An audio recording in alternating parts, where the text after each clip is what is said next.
ഏതൊരു കുട്ടിക്കും 4,00,000 രൂപ മുതൽ 7,50,000 രൂപ വരെ വിദ്യാഭ്യാസ ലോൺ ഈടൊന്നുമില്ലാതെ വിത്തൗട്ട് കൊളാറ്ററൽ കൊടുക്കണം എന്നുള്ളത് കോർട്ടിൽ നിന്ന് ഓർഡർ ഉള്ളതാണ്. ഒരിക്കലും ഇത് കോളേജുകളല്ല ഈ ലോൺ കൊടുക്കുന്നത്.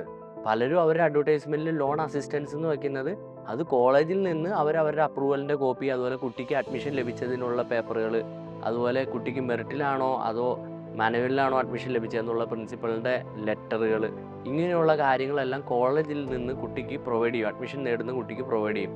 അവരത് അവരുടെ എവിടെയാണോ അവർ താമസിക്കുന്നത് ആ വാർഡിലെ ബാങ്കിൽ കൊണ്ടുവന്നിട്ട് സബ്മിറ്റ് ചെയ്യണം. ബേസിക്കലി ഈ ലോണിൻ്റെ കാര്യങ്ങൾ പലർക്കും പ്രോസസ്സ് ചെയ്യാനോ അല്ലെങ്കിൽ അതിൻ്റെ കാര്യങ്ങളൊന്നും അറിയില്ലായിരിക്കും. അപ്പം നമ്മളെന്താ ചെയ്യുന്നതെന്ന് വെച്ച് കഴിഞ്ഞാൽ നമ്മൾ വഴി അഡ്മിഷൻ എടുക്കുന്ന ഓരോ സ്റ്റുഡൻസിനും ഈ ഡോക്യുമെൻറ്റ്സ് എല്ലാം കോളേജിൽ നിന്ന് കളക്ട് ചെയ്ത് അവർക്കത് അയച്ചു കൊടുത്ത്, ഇനി അവർക്ക് ബാങ്കിൽ പോയി അത് സംസാരിക്കാനോ കാര്യങ്ങൾക്കോ ഒക്കെ അറിയില്ലെങ്കിൽ അതിന് വേണ്ട അസിസ്റ്റൻസ് നമ്മൾ കൊടുത്ത് നമ്മുടെ ഭാഗത്തു നിന്ന് അവർക്ക് ലോൺ കിട്ടുന്നത് വരെയുള്ള എല്ലാ അസിസ്റ്റൻസും ചെയ്തു കൊടുക്കാറുണ്ട്.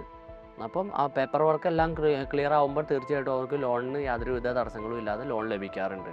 ഇനി ഒത്തിരി എമൗണ്ട്, അതിൽ കൂടുതൽ എമൗണ്ട് 7,50,000 മുകളിലൊക്കെ ലോൺ വേണമെന്നുള്ളവർക്ക് കൊളാറ്ററൽ കൊടുക്കേണ്ടതായിട്ട് വരാറുമുണ്ട്.